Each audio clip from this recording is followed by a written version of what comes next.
నెల్లూరు నగరంలోని red cross specialist centre నందు ఈరోజు మధ్యాహ్నం 80 మందికి అన్న వితరణ కార్యక్రమాన్ని తులసి సురేంద్రబాబు, ఇంద్ర దంపతుల ఆధ్వర్యంలో పినాకిని లయన్స్ క్లబ్ సహకారంతో తమ తండ్రి తులసి బలరామయ్య జ్ఞాపకార్థం నిర్వహించారు. ఈ కార్యక్రమంలో Pinakini lions club president Seshadri Sudhir, Subbareddy, Nalabonu Balaramayya Naidu, Gurunatham, Vasu తదితరులు ఈ కార్యక్రమంలో పాల్గొని విజయవంతంగా నిర్వహించారు.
సెక్రటరీ MJF ట్రెజరర్ MJF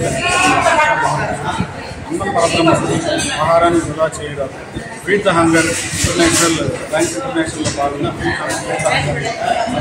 ఈరోజు మేము రెడ్ క్రాస్లోని స్పాస్టిక్ సెంటర్ నుండి పినాకిని సీనియర్ లైన్ తులసి సురేంద్రబాబు వారి నాన్నగారి జ్ఞాపకార్థం ఈరోజు ఇక్కడ అన్నప్రసాద్ కార్యక్రమానికి ఉండేటువంటి చైర్మన్ స్టాఫ్ అందరూ హాజరవడం జరిగింది. కార్యక్రమాన్ని విజయవంతం చేయడం జరిగింది. మా పినాకిని లయన్స్ క్లబ్ ప్రెసిడెంట్ అయిన శేషాద్రి సుధీరు, తర్వాత president Sharath, secretary Sharath, treasurer Mohan Krishna వాళ్ళ ఆధ్వర్యంలో ఈరోజు పినాకిని లయన్స్ క్లబ్ ఆధ్వర్యంలో lions club red cross statistics సెంటర్లో 80 మంది అన్నప్రసాద్ వాళ్ళ అవకాశం ఇచ్చినట్టు లైన్స్ క్లబ్ వాళ్ళకి స్టాటిస్టిక్స్ ప్రిన్సిపాల్ గారికి వాళ్ళ స్టాఫ్కి అందరికీ ధన్యవాదాలు. ఈరోజు మా నాన్నగారైన తులసి బలరామయ్య గారి జ్ఞాపకార్థం అన్నప్రసాదం 80 మందికి పిల్లలకి మా నాన్నగారు తులసి బలరామయ్య జ్ఞాపకార్థంగా మేము లయన్స్ క్లబ్ తరఫున మానసిక వికలాంగులకు భోజన కార్యక్రమం పంచడం జరిగింది. మీకు గాని ఈ వీడియో నచ్చితే లైక్ చేయండి, షేర్ చేయండి, సబ్స్క్రైబ్ చేయండి. మరిన్ని వీడియోల కోసం గంట సింబల్ని ట్యాప్ చేయండి.